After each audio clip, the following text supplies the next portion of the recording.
Shalom sahabatku, kembali sebelum kita merenungkan kebenaran firman Tuhan di pagi hari ini, mari kita sama-sama berdoa. Bapa kami yang baik, terima kasih ya Tuhan buat pagi hari ini. Kami sungguh berterima kasih mempunyai Allah yang seperti Engkau. Pagi hari ini, kami ingin kembali mendengar dan belajar tentang kebenaran firman-Mu. Mari Tuhan, terus tuntun setiap kami lewat kebenaran firman yang akan kami dengar. Amin. Pagi hari ini, kita akan kembali merenungkan kebenaran firman-Nya dengan tema, Hidup adalah sebuah kesempatan. Mari kita buka Alkitab di dalam kitab Yehezkiel pasal 6, ayat 3 dan ayat 8 sampai ayat yang ke-10. Demikian firman Tuhan. Katakanlah, hai gunung-gunung Israel, dengarkanlah firman Tuhan Allah. Beginilah firman Tuhan Allah kepada gunung-gunung dan bukit-bukit, kepada alur-alur sungai dan lembah-lembah. Sungguh, aku akan mendatangkan perang atasmu, dan aku akan membinasakan bukit-bukit pengorbananmu. Tetapi sebagian, yaitu yang terluput dari pedang, akan kutinggalkan hidup di antara bangsa-bangsa, bila mana kamu dihamburkan ke negeri-negeri itu. Di sana, di tengah-tengah bangsa-bangsa, kemana mereka dibawa tertawan, orang-orang yang terluput dari antara kamu akan mengingat kepadaku. Tatkala aku mengembalikan hati mereka yang berzina itu, yang sudah menjauh daripadaku dan mengalihkan mata mereka, yang selalu berzina dengan mengikuti berhala-berhala mereka.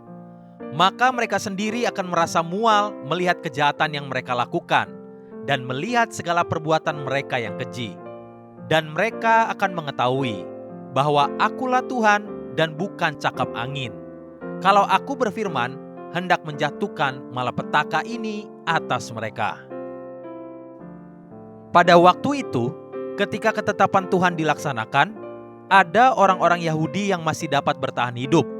Namun keberadaan mereka yang masih hidup, sesungguhnya memiliki arti dan kesempatan tersendiri yang Tuhan rancangkan. Tuhan berkata dengan begitu jelasnya. Yehezkiel pasal 6, ayat yang ke-8 sampai ayat yang ke-9.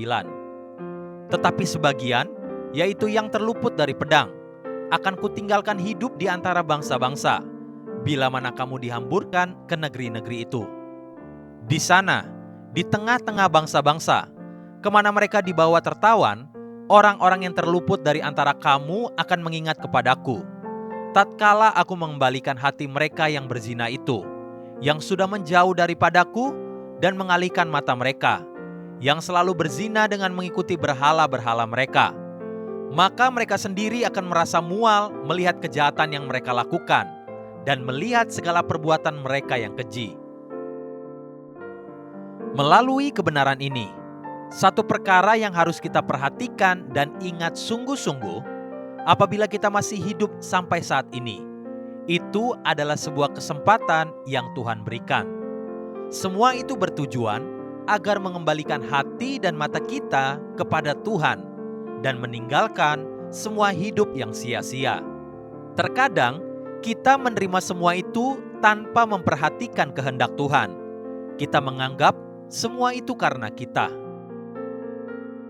Pada waktu seluruh dunia menghadapi wabah COVID-19 yang baru selesai 2 atau 3 tahun lalu, pernahkah kita berpikir, kenapa saya masih hidup sampai saat ini, sedangkan si itu atau si anu meninggal? Apakah karena saya lebih sehat? Banyak yang sehat dan masih muda pun ternyata meninggal, dan yang tua juga tidak sedikit yang bertahan hidup. Inilah yang seringkali manusia salah memahami. Apabila kita masih hidup sampai saat ini, semua itu adalah kesempatan yang Tuhan berikan untuk kita kembali kepada rencana Tuhan dan meninggalkan cara hidup kita yang lama. Ingatkan diri kita sendiri, hidup ini adalah sebuah kesempatan. Haleluya. Sahabatku, mari kita sama-sama berdoa. Terima kasih Tuhan buat kebenaran firman-Mu yang kembali mengajar dan mengingatkan setiap kami bahwa hidup yang masih Tuhan berikan untuk setiap kami adalah kesempatan. Biar kami memakai kesempatan ini untuk memuliakan nama-Mu. Amin. Jesus loves you and so do I.